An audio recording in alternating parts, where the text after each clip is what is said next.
Welcome to this very special edition of the KJ Masterclass Live, the show which ensures that you profit from your time spent here with experts, either through their industry insights, information, or simply learning from them. And today we have Mark L. Vincent. He's an executive advisor and systems convener and an author. Welcome to the show, Mark. It is my pleasure. You're welcome. Welcome to the show. Welcome to India in this online form. And I'm sure not just in India, but a lot of people across the globe will benefit from what we are going to talk right now. We'll be learning about the keys to effective leadership and organizational longevity from you in this backdrop. But before that, Mark, if you can take us through your journey so that people can know who you are, a little bit more about you, who they are listening to, and also can learn from your journey itself. Sure. Well, I'll keep that part brief. I am an organizational development guy and have been for a very long time, and got deeply committed to process consulting a number of years ago. And the key with process consulting is that it is iterative. You ask questions, you problem solve together, as opposed to coming with the answers and an expertise where you tell people what to do. Because when you do it that way, people may or may not take your advice. And either way, they're going to blame you for what they did or did not do. But when you form a partnership and you learn alongside as you solve, especially complex and adaptive problems, the process approach is just really a remarkable and consistently successful methodology. And so we built a practice and then a firm that worked with the process consulting orientation. And I was the CEO of that organization for 17 plus years, and then moved up to chair the partnership. We created an organization called the Society for Process Consulting, which provides a professional credential as an outgrowth of that firm. And just a year and a half ago, I sold all of my shares and went full-time as an executive advisor for a couple of reasons. One is I'd had my long run at the helm of that organization. As we were looking at our next round of strategy, it was pretty clear that it would need to be in the hands of others who could do some new things and inventive things. And beyond that, my practice over the years had gotten more and more focused on leaders who had been doing this for a long time and wanted to foster a planful succession. They wanted business continuity. They didn't want to just sell and get out. They wanted to be able to turn their organization over to a successor where they had helped prepare the way for their success. And being in those stories for a long time with a number of people, it just became very fascinating to me. It became an area where I developed some expertise. And I wanted to devote more time to that in the remaining years of my career. So we formed this executive advising practice about 2 years ago. Wonderful, wonderful, Mark. So now, in terms of now, we have the leaders and effective leaders. So whom do you call as leaders? Whom do you call as effective leaders? Whom do you call as pure management? Help us understand this in these present times when we are facing this whole thing about crisis of leadership. Yeah, that is a deep and many faceted question. If we start with leadership in general, every person, especially if they're in an organization that has some degree of democratic ways of making decisions and people have some say over their livelihoods, self-leadership is a big part of this. The decision that I will learn how to control myself and direct myself and create a focus and think about where I want to take things and not make my guidance just the responsibility of other people. That's certainly in play here. But when you move into not just, hey, I am growing myself, but now I've got responsibility for an enterprise where I'm responsible for the organization and the people in the organization, you now start to move up into where management and leadership are both called for. One of the ways I have learned to make a distinction, I find it very, very helpful, is that management as a discipline tends to be dealing with current value. Items that have been developed, organized, products that exist, services that are being run, things that have playbooks where you have to report out of what's happening. That tends to be a managing or a managed process. But when you're moving into future value, where you're looking at what is next, where are we going to go, what helps us fulfill what we've defined as mission, or now that we've done this, what is next so that we can have a continuing organization, we have to move from where we are to where we're going. That starts to move into the leadership format. There's significant overlap between them, but it kind of becomes a matter of which way are you pivoted and facing. If you're facing into the business or the enterprise as it exists and you're extracting information and making sure it's operating efficiently, that has more of a management lens. And when you're looking into what is not completely yet, but you've got an idea that's developing and you're going to experiment and try to bring people along and see something and extract value out of that that can later be managed, now you're moving into that leadership lens. Right. Right, Mark. So when do you come into the picture as an executive advisor? Is it when organizations have challenges, then you come in, or is it when they are planning in advance about about the future? Help us understand so that Yeah. and what are the challenges that organizations are facing in terms of leadership? Because they are very smart people within the organization. Why is it that they are facing such challenges? Yeah, again, just a very perceptive question that you're asking. So, executive advising in general often is coming alongside organizations as they face challenges or have opportunities that they have not previously mastered. And any executive advisor will tell you that it's the most fun to go towards those opportunities that are coming out of business, like to work at it proactively with the executives who they walk beside.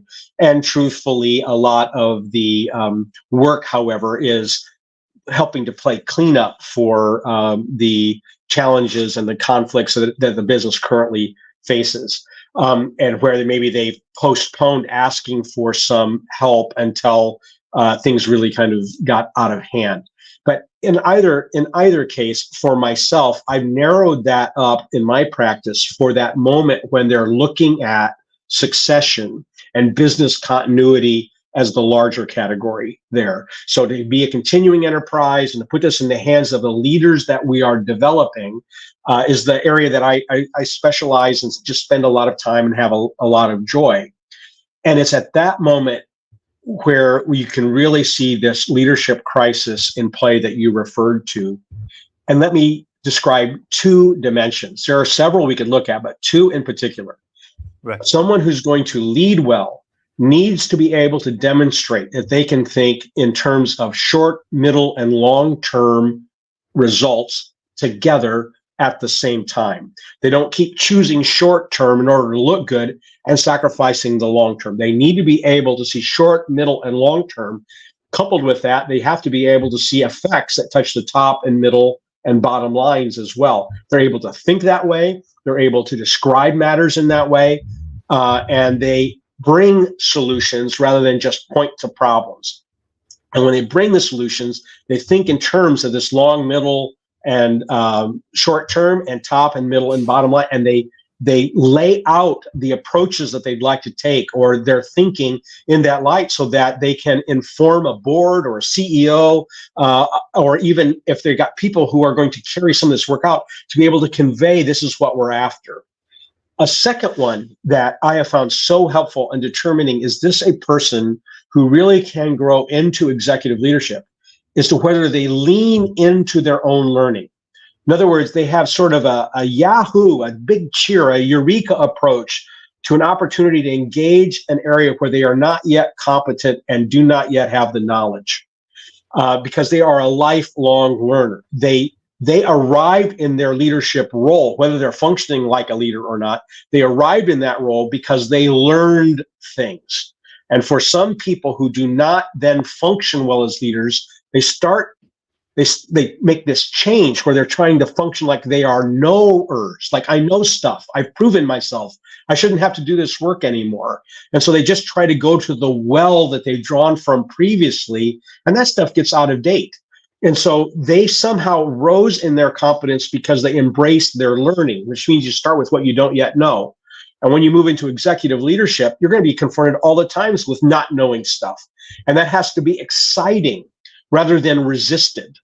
And if a person's resisting, sometimes you can help them grow. There's a third one here. That's a person who pretends to lean into their learning, but they're really just playing a game. That's Right. toxic inside an organization. So what we're looking for is a person who embraces learning, who will be slow enough at that and reflective enough that they're not just plunging in too quickly as if they know when they don't, but they're drawing out and they're learning, they're asking questions, they're organizing all towards this future value, and they're excited to gain something new because that's what has helped in the past and will help in the future. I hope I'm getting at the question you're asking me. Yes, indeed, indeed, Mark. So when we are talking about such things in the times of the great resignation, quiet quitting, it means Mhm. there are not so great leaders within organizations. You can't just Right. claim only. So in this environment, how do you ensure that you have right sort of succession planning within Yeah. organizations and that organizational longevity is not impacted, especially when such leaders are hired? They are not founders, they do not have the heart into the system. They are there because they are there to, they are always looking at the bottom line, and they can report to the board in the way they want, and then they take their millions back home. How Yeah. does Yeah. then all these concept work in today's time? Yeah. So we have this issue of hiring people, assuming that they are well formed, and we typically are looking at, do they have an education? Do they have requisite work experience? Some places will now look at character and they might look at ethics, but it's not just these items. It's also a person's ability to read a room, to be able to read people, to care about them, to develop others. In short, to have really strong social and emotional intelligence also. And we can't assume that it is already in place when we're hiring a person. And even if they've got some experience with that, that they'll apply it well in the unique culture of our organization.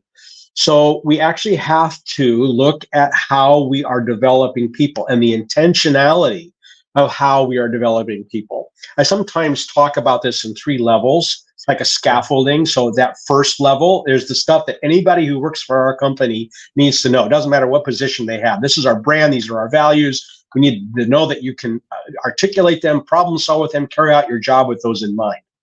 A second level is those things that are needed specifically for your role, competencies, ways of behaving, insight that you have to have. And so we look at that, we measure that, and discover what isn't there. And so, how do we fill those gaps with you? And it's all in support of that person. The third level is where the best companies end up going, and that is they don't just look at what do we need for everybody and what do we need from you, but rather we see you as talent we want to retain and keep growing. That means we'd like to lay out a path for you, but it also needs to be a path that you want for yourself. So now let's come together and talk about the learning that you want. We'd like to share with you the learning we'd like to help guide you in, all in the development of you as a person. Well, as soon as you take this approach, you're no longer treating people as commodities, as inputs for the business. You are treating them as people that you want to develop, and in turn, you want them to care about developing others. All of this feeds into business continuity, and it starts with the assumption that people don't come to us fully formed. We have to work together to plot out our growth and to make that happen. That investment in human capital can't just be something we take from other places. We have to treat that as part of the investment that we will make. Otherwise, we will just get more of what we currently have, which is people are swappable, people are commodities. We use people up in service of our own wealth. And what you have then is one generation of benefit. It doesn't benefit anyone who comes after us. And more, I think we're recognizing that leaders care about the flourishing of the world past their tenure, not just what they get to take out of the world. Right, right. So in terms of getting leaders for your organization when you are hiring them, you talked about, that leaders are not fully formed, but they are also not deformed, so that they can carry a lot of baggage to the new organization. So should you look at the leader's past, or should you expect miracles from that leader in the future? What are the keys to effective leadership here? Yeah. Well, I'm going to go right back to the fact that they are learners. And I think they are in a spot where they intend to develop people. In other words, they know that they're doing it in a community. They are likely to want to share their success with others and give credit rather than just accumulate things to themselves. These are all things that we can look for and talk about and develop. But at its heart, I'll go right back to a person's ability to think short, middle, and long, and to think about the financial effects, the top, middle, and bottom line. And as they articulate this, they're thinking about the whole of the organization. This is their starting point. They don't need to be reminded that they're responsible for the whole and that they're just a piece of it. And there then is a mutuality of developing it. So anyone who says, I'm the leader, I'm the top of the mountain, I've got to hold my position, this is about me being able to hold this position for as long as I can so I can get all of the perks, you're not talking about a leader anymore. You're talking about an autocrat. You're talking about someone who wants to be king of the hill. They're going to not be able to continue to leverage the business for the benefit of the world. And so you listen for that as you're articulating it. You start articulating your own values in that regard, and that becomes a standard. I know that there are so many places that would say, well, wait a minute, this is about winning. It's about beating out others to get this position. It's about being able to say, I've got this trophy. Well, if that's the approach you take, at the end of that career, you have trophies, but no friends, you have no community, you have a business that, disintegrates underneath you as you exit. And that's what everyone remembers. They remember how you end this thing far more than what you did 10 years ago. And so if we're building with that long term in mind, knowing that we're going to be handing it off to someone, even as it was handed off to us, that becomes what we articulate, what we point to, and we share that success with other people. And by the way, that becomes the fuel for a long tenure, because you become a revered leader, a respected leader, an admired leader, as opposed to someone who cracked the whip. Absolutely. Absolutely, Mark. You talk about the three turns of executive leadership. Tell us a bit about that, yes, because a lot of times we just hear about leaders taking U-turn, talking about downturn, Yeah. and only about profit. So let's understand these three turns of executive leadership. Yeah.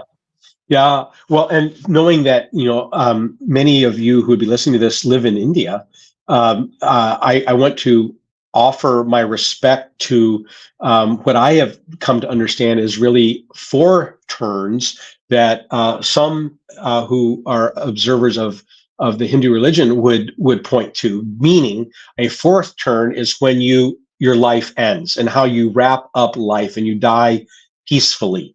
So the three turns I am talking about are the three that precede that.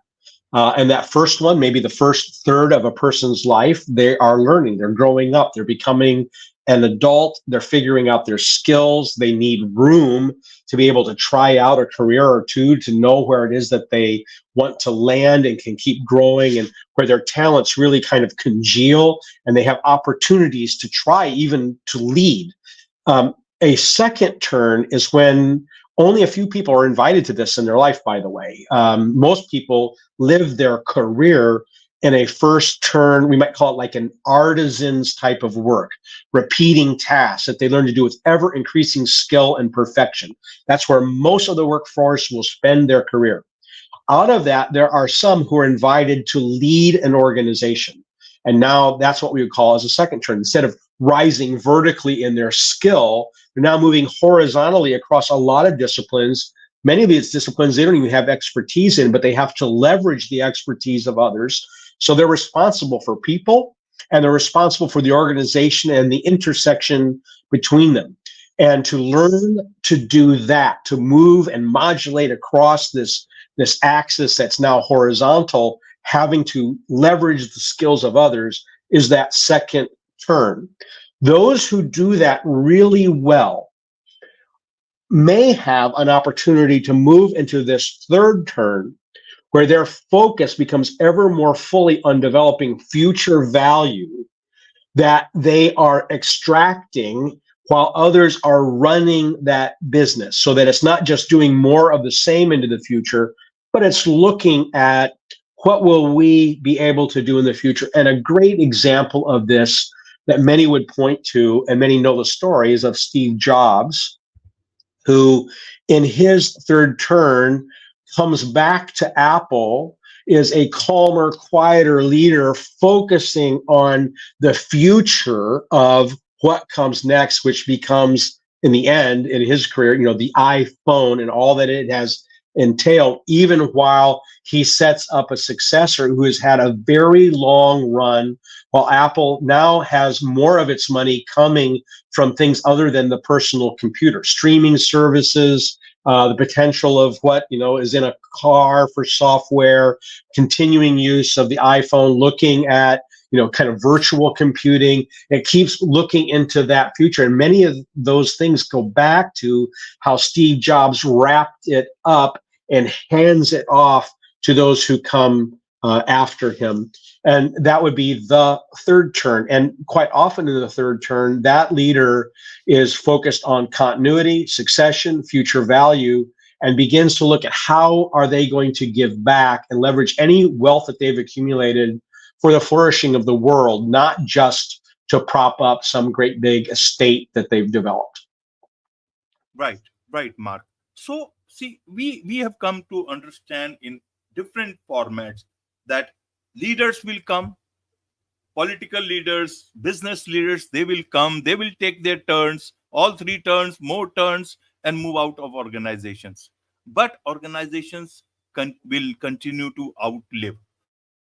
Mm-hmm. How can organizations outlive all the turns of the several leaders that will come within its system? How can organization foolproof itself from some foolish leaders that may find entry into its, into its corner rooms? Yeah. Well, in a sense, we remake things with every generation. And we, in the generation we're in, can set things up so that successors can be slingshotted into the future, have obstacles removed, have good history, have good artifacts to go back to and compare and draw on. And we can do a lot to develop them and create opportunity for them. But in the end, their generation, their opportunity will be theirs. And it's very easy to destroy what you've been given. And there are many stories of that kind of destruction. However, the stories of success and continuity and good success were made possible by the generation that said, you're standing on our shoulders. We want to make this easier for you. We want to help you learn from our mistakes. We want to help propel you into the future. So I often look at this almost like from negative space. I can't make things happen, but I can sure prevent them from happening. So I'm going to do what I can in my leadership, in my life, to give the permission to reduce things that would be obstacles. And in the end, anyone who follows after me, they're going to have to pick it up. They're going to have to take on their part of that exchange and run from there. And I hope that I've cultivated them in such a way that they are thinking about the generation that follows after them, the successors that they're creating. Otherwise, they'll just use up. I've learned to think about it this way. They'll use 3 generations of wealth. They'll consume what they were given. They'll consume everything that they currently have, and they'll borrow from the generation that precedes them, all to try to accumulate in their lifetime. I can't prevent that I can't make that happen. I could, however, cut them off. And one of my big fears right now is that a lot of leaders, who sort of alluded to this, have borrowed against the generation that follows them. They've used up natural resources at an incredible rate. We've spent money for really ornate things, and we've borrowed to pay for them, and then we're handing things off. Civic organizations, government, religious organizations, business organizations, we're handing them off, either saddled with debt or they can't even continue. They just disappear. And then the generation that follows has to start all over again, and often with some resentment for how things were mishandled. That's the stuff that I can reduce. I can't make them act in noble, generous-hearted ways. But I can live a generous-hearted, noble, forward-thinking life that makes it possible for others to make that same choice. Absolutely, absolutely. Well put, Mark. There is much to learn from you about all these things, about leadership, about future, organizational longevity, and many more things. So, a lot of people would like to learn more about you, from you, and be your client. What is the best way for them to do so? Yeah, well, I'm happy to talk with anyone who just wants to say, hey, where's a resource or who should I talk to? I really enjoy connecting people to a resource they need, whether I end up working with them or not. So one of the simplest ways is to go to marklvincent.com, and that will be a gateway to finding out some of the resources I'm connected to or ways to just talk with me directly. Wonderful. With this, it's a wrap on this very special edition of the KJ Masterclass Live. Thank you so much indeed for joining us. Oh, again, my pleasure. Thank you for the